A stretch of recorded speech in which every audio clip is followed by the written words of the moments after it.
You're welcome. Muslims continue to gather at various Eid prayer grounds to offer prayers of thanksgiving for the completion of the Ramadan fasting. News Central's correspondent Ibok-Ete Ibas was at the Markaz Islamic Center where the Eid prayers were observed.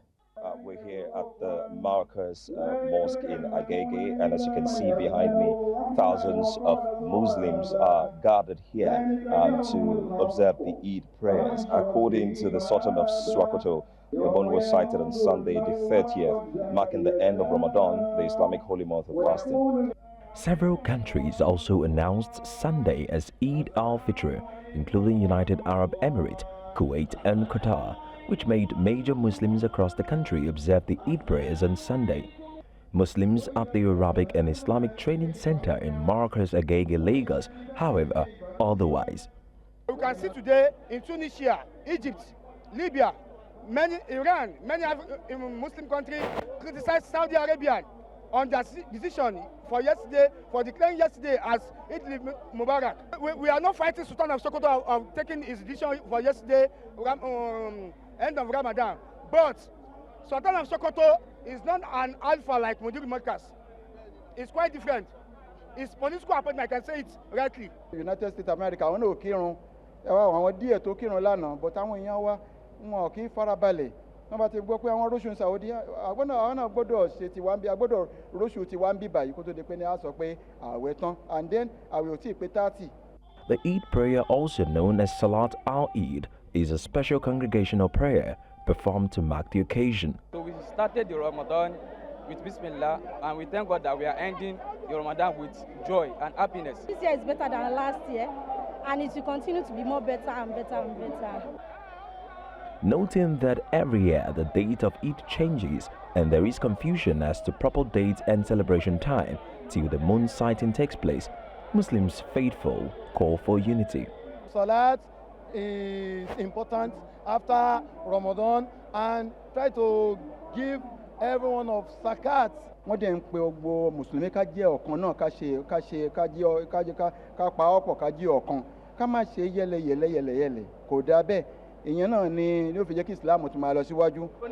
For now, these faithful are happy to share these moments with their loved ones as they strengthen bonds with family, friends and the community.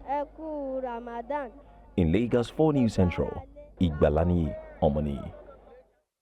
Still in the mood of Eid al-Fitr, after 29 days of fasting and spiritual reflection, Muslims in Lagos joined millions of others across the country to celebrate Eid al-Fitr. News Central's Omolola Ololade visited some fun spots in Lagos to see how Muslims celebrated this year's Eid with friends and family.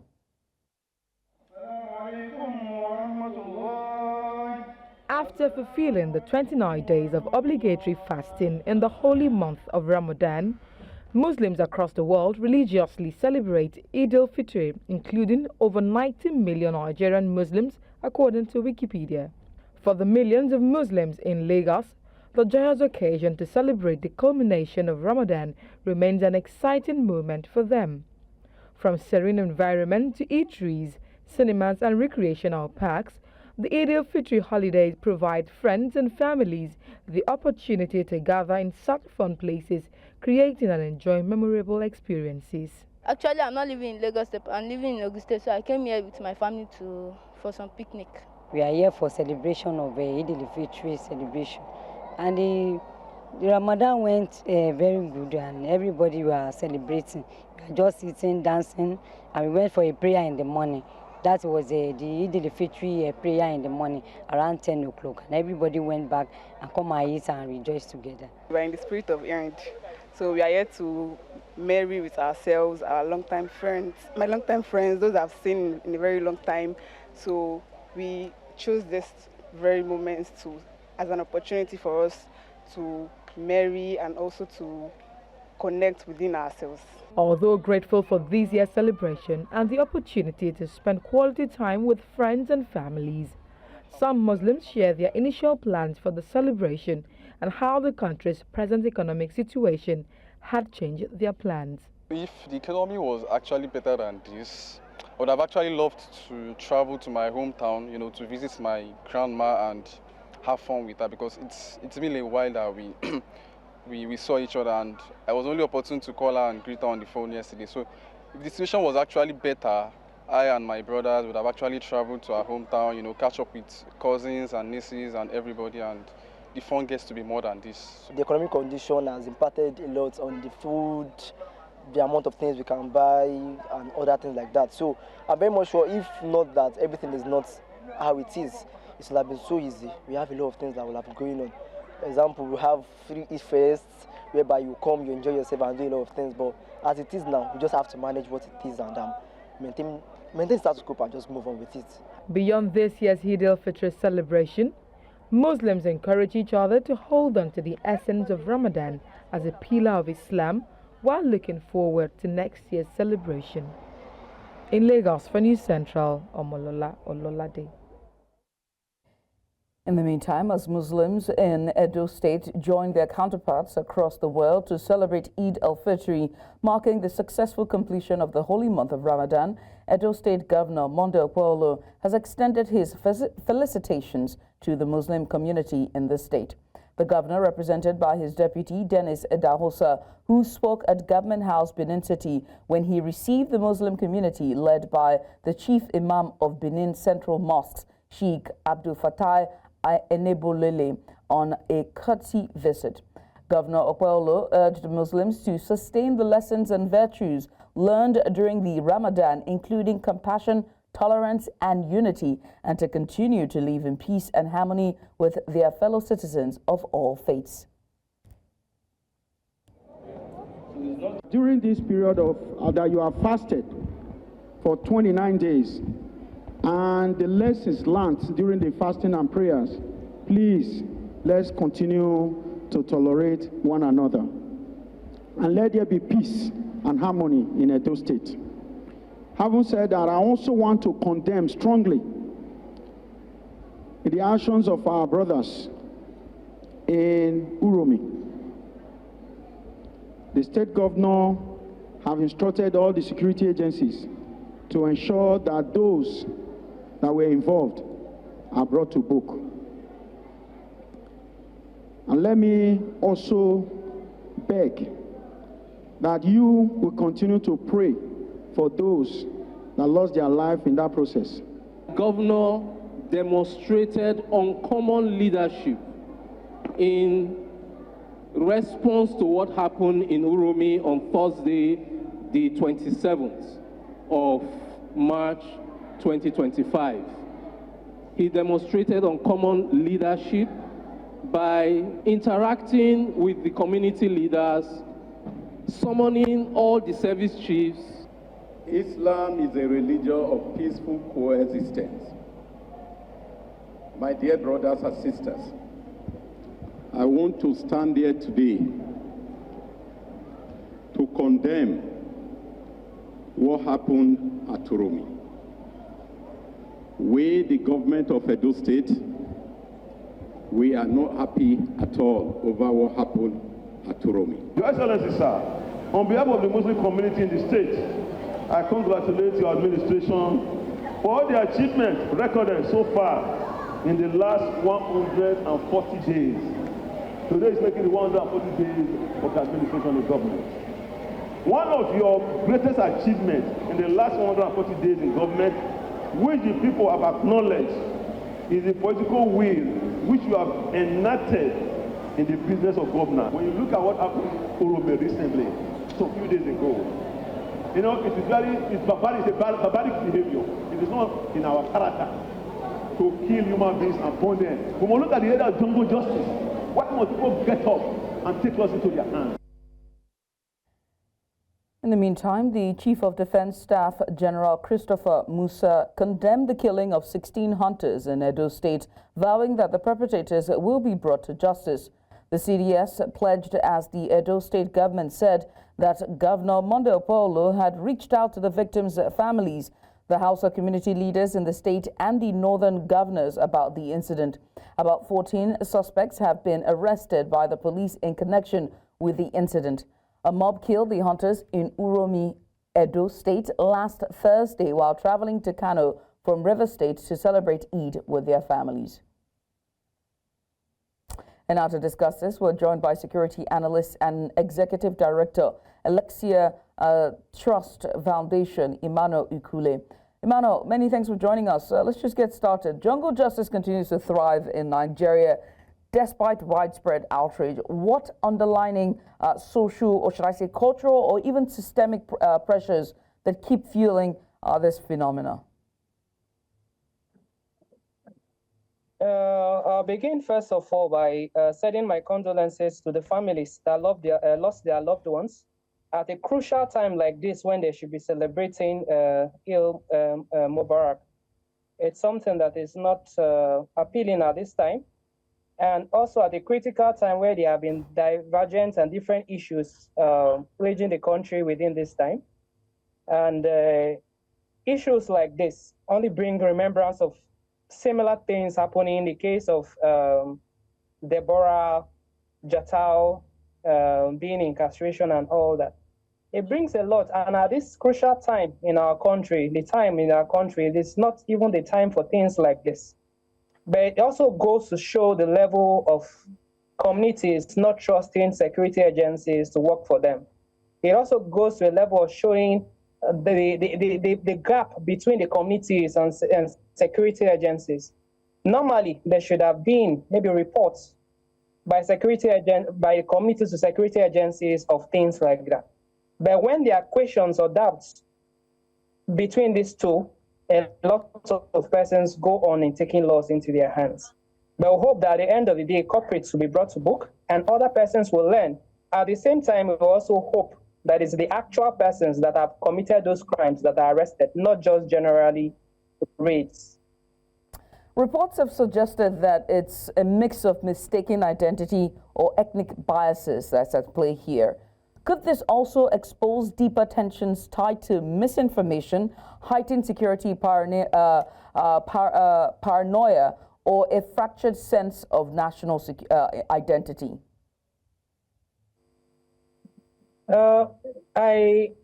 These are issues for me. These are issues that have lingered over a long period of time. When you live in communities with certain persons, but you don't care to know them or understand them. When we have the NYSC scheme, and this is part of the essence of trying to understand what religion, the religion people practice, the culture of these different persons or divergent persons living together in community. But when the understanding is not there, and you have lived with persons, the same persons in communities over a period of time, still you don't know them, you don't know what they are competent, they are capable of doing, then we keep coming back to these situations where it has led to the loss of lives. What has happened to the families of those persons? It's a sad thing that this has happened to the community, but it's also a reminder, or it gives us the opportunity for deeper reflection that there are unresolved issues that are inherent in our hearts. And there should be a platform where such grievances can be addressed. If the government, they should recognize that there have been issues. That is why such a thing will happen in the first place. So they should stop to see that those communities are also being reconciled with such persons. Or maybe there have been grievances or things that have happened period before now, and to them, they're only trying to settle scores. So opportunities should be given to both the communities and also those that have been affected to come together and to give reason or a roadmap where these issues can be resolved. And it's not just a temporary resolution of these issues, but it should be a permanent one so that occurrences of this nature won't happen again. Right. Let's also talk about, another issue here that's at play, as at play. Does the persistence of vigilante justice hint at a broader collapse of confidence in Nigeria's security framework to tackle threats that people see in their daily lives? With the experience in my work and coupled with the fact also these different states that I've worked, I will say boldly that there are a lot of states that even trust or want the vigilantes defending them than other law enforcement officers. Why? Because these vigilantes are more informed about the security situation in their terrain, in their areas, and they are also closer to the people. We organized Youth and Policing Summit sometime in Kaduna, and people that came said when the issue of Boko Haram and the rest started up, they went and reported to police officers or to the station close by. The officers came and arrested people, and after some time went back and freed these persons and told them who actually the whistleblower, who were those whistleblowers. What happened was the following week, dead bodies were being picked on the road. Similar situation in, I think, in Bauchi. There are also other locations like that. I think Kogi, among other states, that they even have more trust in the local security agencies than the Nigerian police force, than the Nigerian army and the rest. So for me, it's a time to build. When things happen like this, it gives opportunity to fix erring issues that have been lingering for long. So the police on its own know that there are issues that they have not addressed, and people don't really trust them for now. And these are those issues of it should have been common for them to relate. It also brings up the question of interagency synergy. If those vigilantes have really been working well, have a good rapport with policing, other policing agencies within the states, there should have been communication. But there is this feeling of superiority that we are better, we are not at your level, so we cannot communicate. And sometimes it shows in the type and manner they carry out their operations, because if there was that relationship, or they have a platform where they communicate, those information should have been there before action would have been taken. All right. But it also shows that that is still there. And similarly, also with the community also, I'm not sure they have come out to criticize the vigilante. I'm not too sure because I've not seen that anywhere yet. The community, not the governor. All right. So if the community are also not criticizing them, it's also a show that maybe they trust what, or they accept what vigilante have been able to do. At the same time, it's also a time to reflect to see if those persons were actually also normal people, not that they were bandits. Because sometimes these are the questions. Right. We have had a number of situations in Benue State that a lot of people have been killed in the presence of army and nothing has been done. So there are questions, and these questions need answers, not just arresting people, but seeing to fix this issue so that subsequently it doesn't happen again. All right. Emmanuel, I must say thank you for taking out the time to join us and give your insight on the situation that happened in Uromi, Edo State. Also, our hearts goes out to the families that lost their life. Emmanuel Kuli, many thanks. And still on security matters, one person has been killed at the Angwan Hakimi community following an attack by suspected herdsmen in a satellite community in Abuja. New Central Television visited the scene where residents say the attack occurred at a boys' brigade camp at the outskirts of the community. The FCT Police Command is yet to react to the incident following inquiries sent to get more information. You're watching news now on New Central Television. Let's go on a short break. When we return, Plateau State APC Elders Forum distance Middle Belt from coalition against President Tinubu's bid for a second term in 2027. We have the details just after the break. Stay with us. And you're welcome back. The People's Democratic Party, PDP, has condemned the state of emergency declared by President Bola Tinubu and accused the sole administrator, retired Vice Admiral Ibok-Ete Ibas, of dismantling governance structures put in place by Governor Siminalayi Fubara.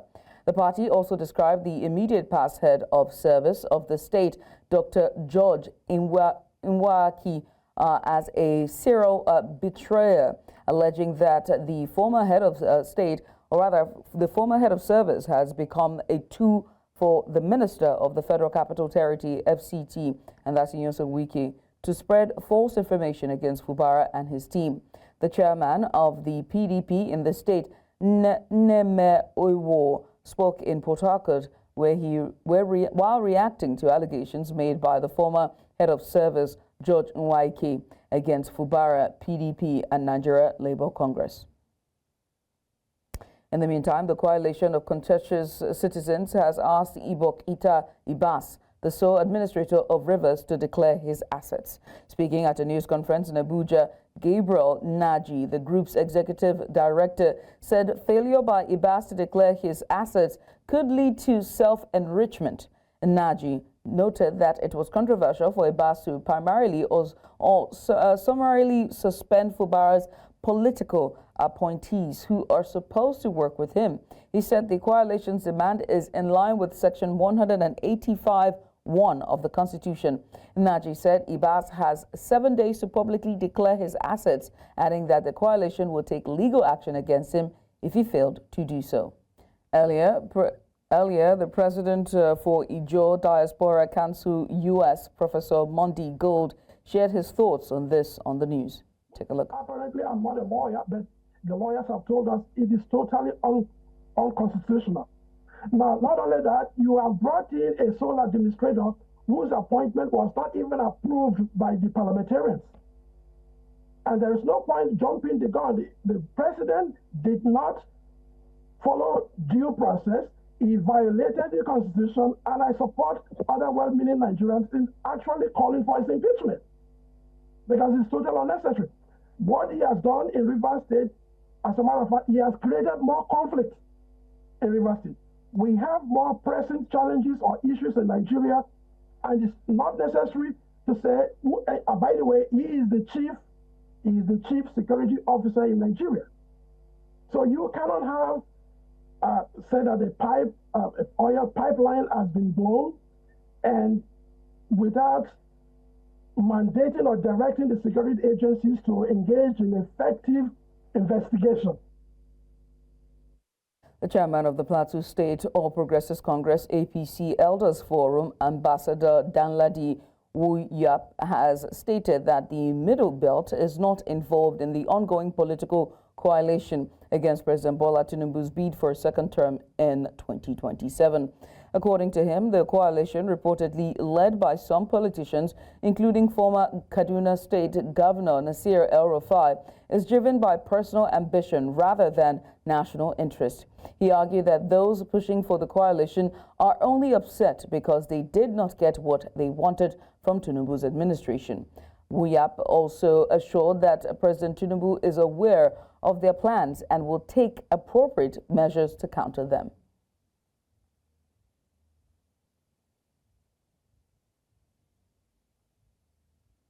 It's been quite an eventful week in Nigeria's House of Representatives, with the passage of 113 constitutional amendment bills in just 72 hours.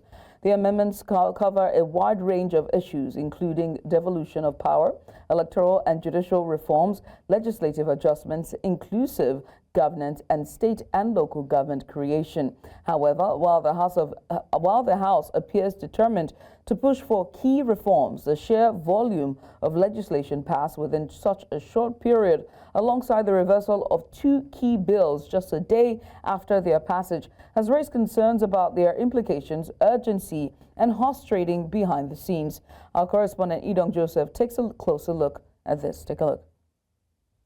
For an act to alter the provisions of the Constitution of the Federal Republic of Nigeria 1999 to completely eliminate the discrimination against women in the nationality law by allowing for wives to be able to pass on their nationality to their foreign husbands and for related matters. Second reading. The numbers are staggering. 110 constitutional amendment bills passing the second reading in a single week, a pace rarely seen in Nigeria's legislative history. The ayes have it. By comparison, constitutional amendments in previous years have moved at a much slower pace, often taking months or even years to gain traction. If you're a draft person, you will know the rules in terms of the number of alterations or amendments to a legislation, to an act or the Constitution that you will propose that will require a repeal.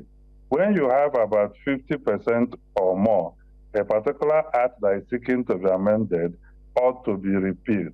So the number of constitutional amendments being proposed is another evidence that this Constitution has been overworked and reworked. And it is time to start looking at how to make the Constitution really people's constitution.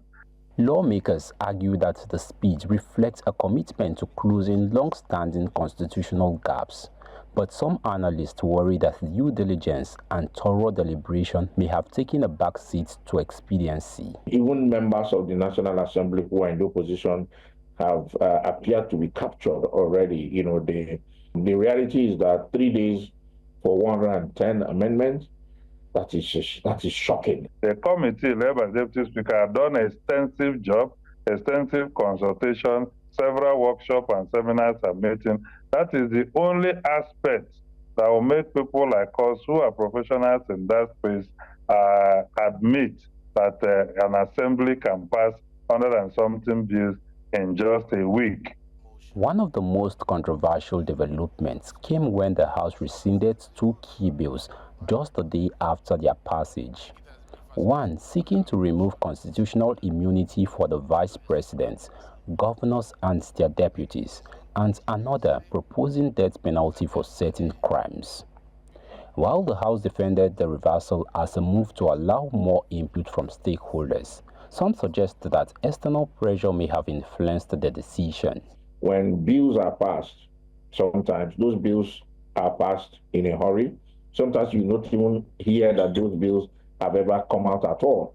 And when you finally hear that, oh, it's gone first and second reading and all that, the next thing you hear, somebody somewhere would have said, oh, that bill cannot go through. They will now find a way to either rescind their decision or to step it down.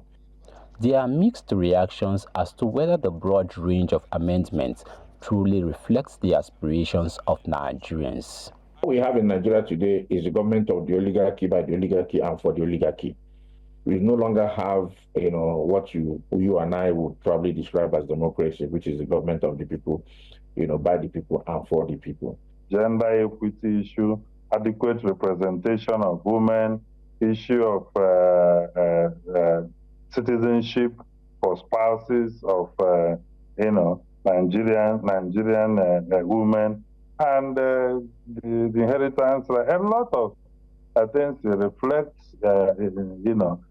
With 110 bills now at the committee stage, policy analysts fear that many may face significant hurdles that could prevent them from advancing to the next phase of the constitutional review process. The existential hurdle has been that the state assemblies will not give thought on critical things that seem to alter the structure of governance or relationship. As the House of Representatives prepares to consider more amendments to the nation's constitution, observers say the event of this week could shape future debates on legislative independence, executive influence, and the transparency of Nigeria's lawmaking process. In Abuja for News Central, Idong Joseph. Following the chairman of the Plateau State All Progressives Congress Elders Forum, Ambassador Danladi Uyap, has stating that the Middle Belt is not involved in the ongoing political coalition against President Bola Tinubu's bid for a second term in 2027.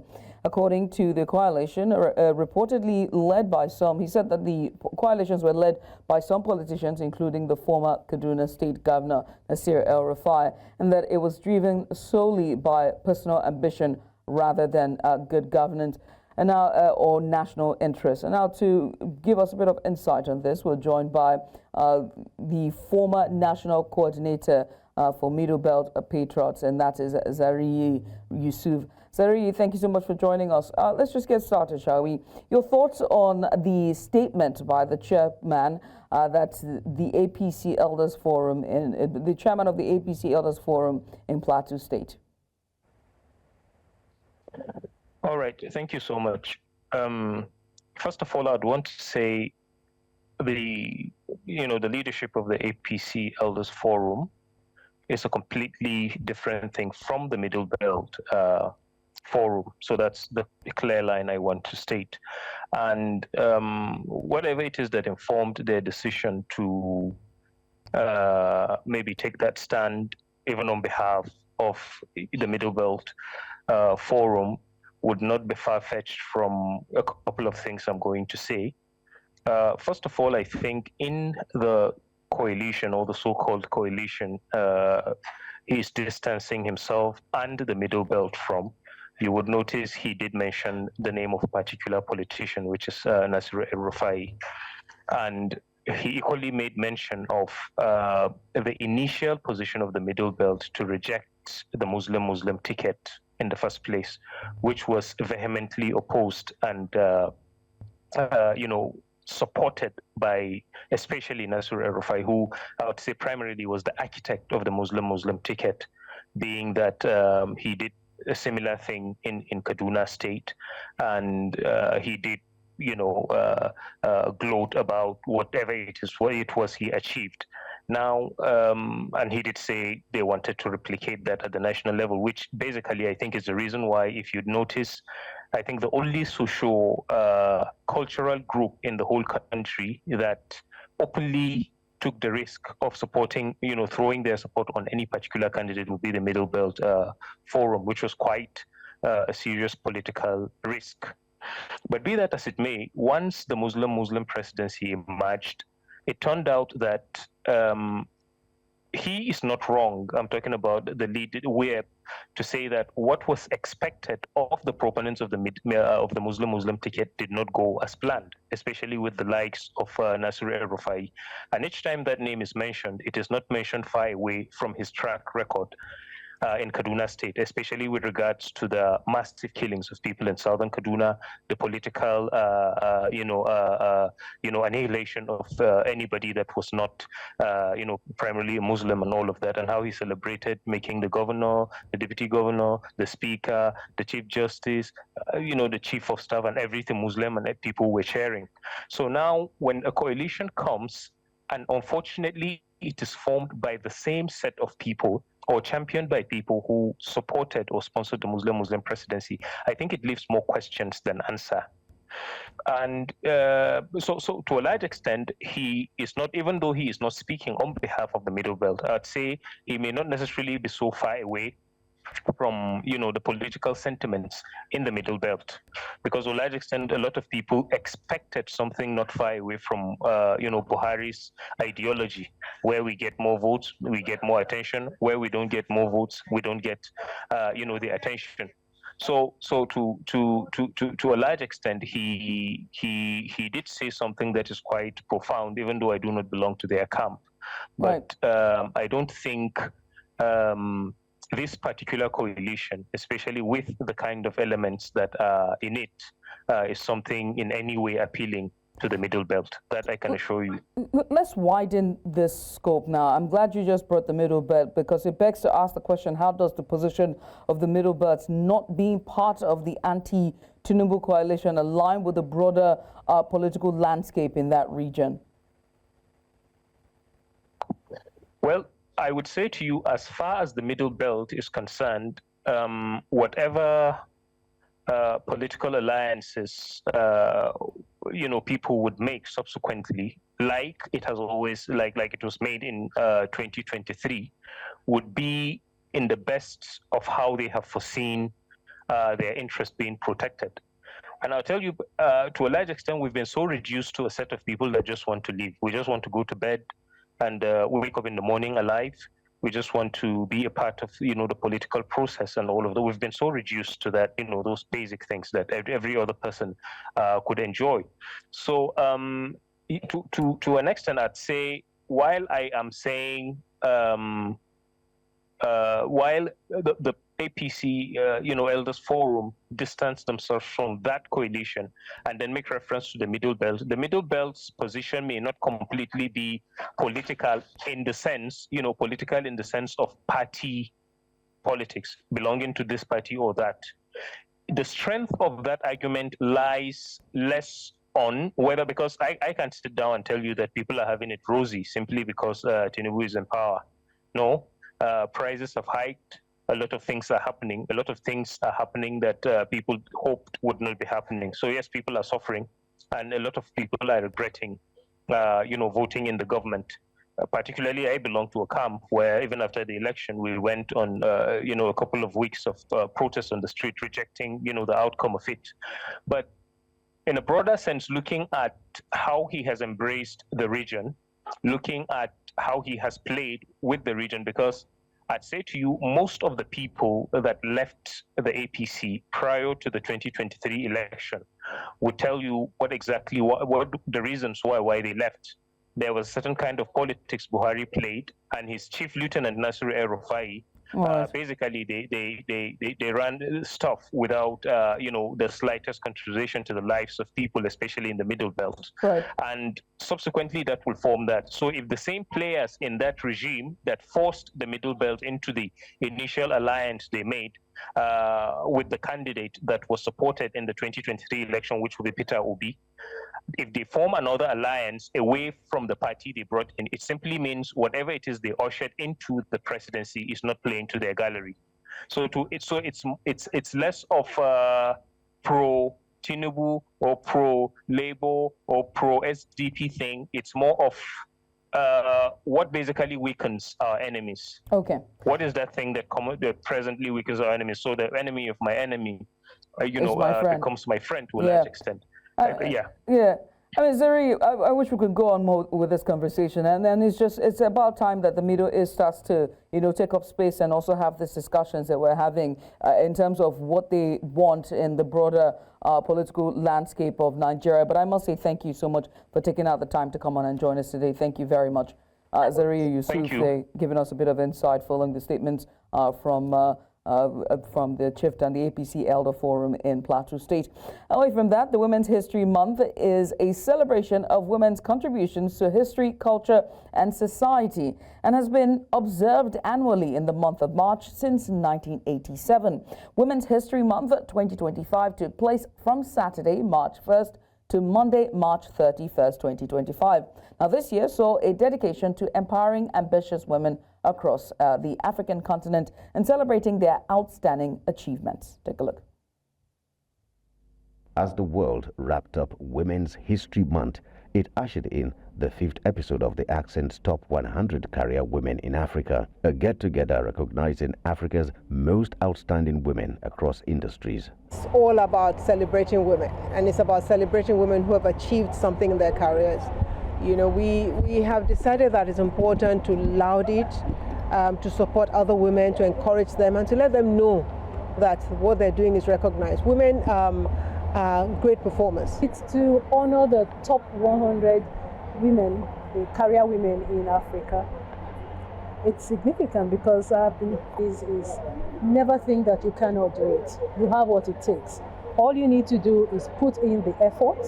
When you put in the effort and then you get the help you need, there are courses you can do, there are people you can talk with that can help you with a foot in the door. Founded by Dr. Obi Edosian, a champion for women in corporate leadership, this move shines a spotlight on remarkable women whose achievements often go unnoticed, ensuring their stories inspire the next generation of African women.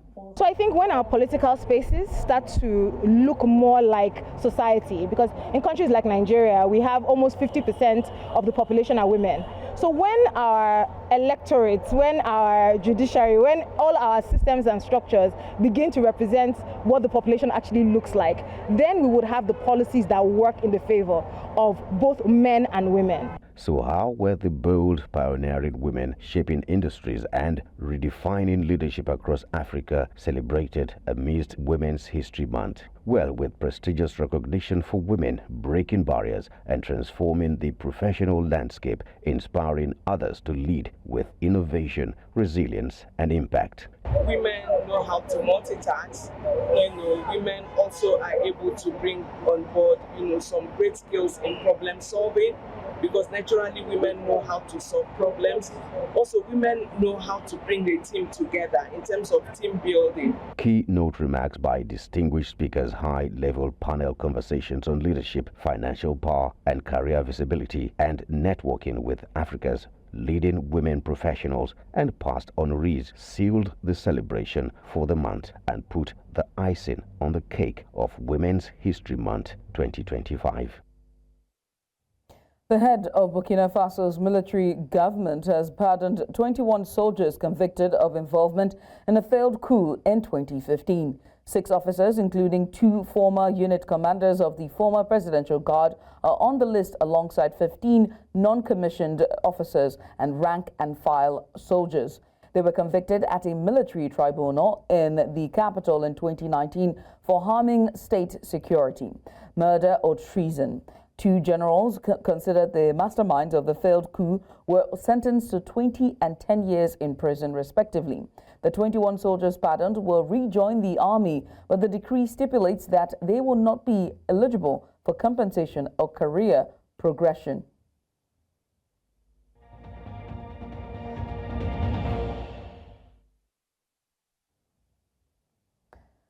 The South African Environment Minister on Monday announced that coal-fired power stations have been granted limited exemptions from air quality laws and emissions reduction regulations.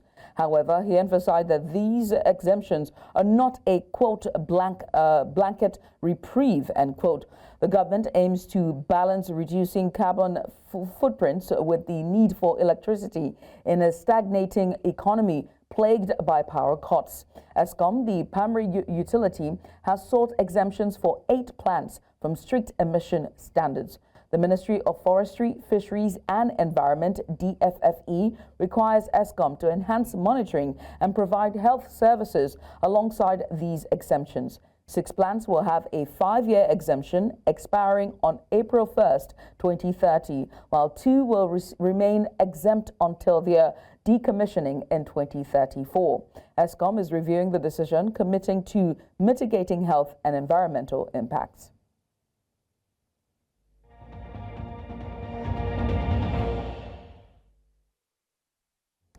Egyptians giant Al Ahly have become the first team to arrive in Abuja ahead of the Women's African Volleyball Club Championship, which kicks off on April 1st. The record title holders are aiming to extend their dominance in the tournament, which will feature top clubs from across the continent. Hosted by Nigeria and solely supported by the Nigeria Customs Service, the championship runs until April 14th. Nigeria's representatives, including the Customs women's volleyball team, are preparing to make a strong impact. The opening ceremony is set for April 3rd, with the final scheduled for April 13th. More teams are expected to arrive in the coming days as anticipation builds. Rivers Hoopers have arrived in Lagos to intensify preparations for the upcoming Basketball Africa League season. The Nigerian champions will play friendly matches before departing for Rabat on Wednesday. Kelvin Nwike, the permanent secretary of the Rivers State Ministry of Sports, he assured the players of continued support and challenged them to surpass last season's 3rd-place finish. Hoopers will kick off their BAL campaign against Stade Malien on Saturday. That's Stade Malien on Saturday, I beg your pardon. The team aims for a stronger performance in their quest for continental glory.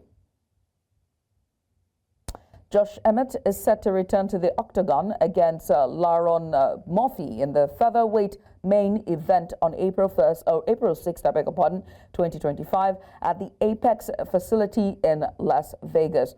Emmett, a former interim flyweight title contender, last fought in late 2023, securing a first-round knockout against Bryce Mitchell. After a year-long break to regain full fitness, the 40-year-old aims to make a full title push.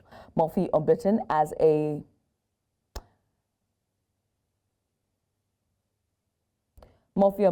professional, is coming off an unanimous decision win over Dan Ige. The 33-year-old Englishman eyes a featherweight title shot by year's end.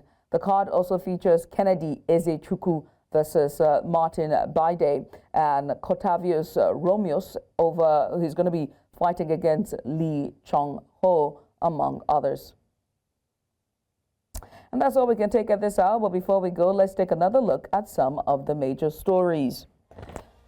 Muslim faithfuls are celebrating Eid al-Fitr in the face of Nigeria's biting economic realities.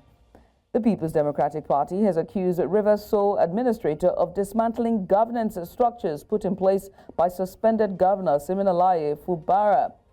And we also told you that Burkina Faso junta has pardoned 21 soldiers convicted in a failed coup in 2015. Remember that you can send us your eyewitness report to the WhatsApp number now showing on the screen. And while you're at it, make sure to follow us on social media. We're at News Central TV. You can watch News Central live on DSTV channel 422. We're on Go TV channel 23, Star Times channel 274 on Avo TV, and you can stream us live on YouTube. Many thanks for watching. I am Judith at TV. Bye for now.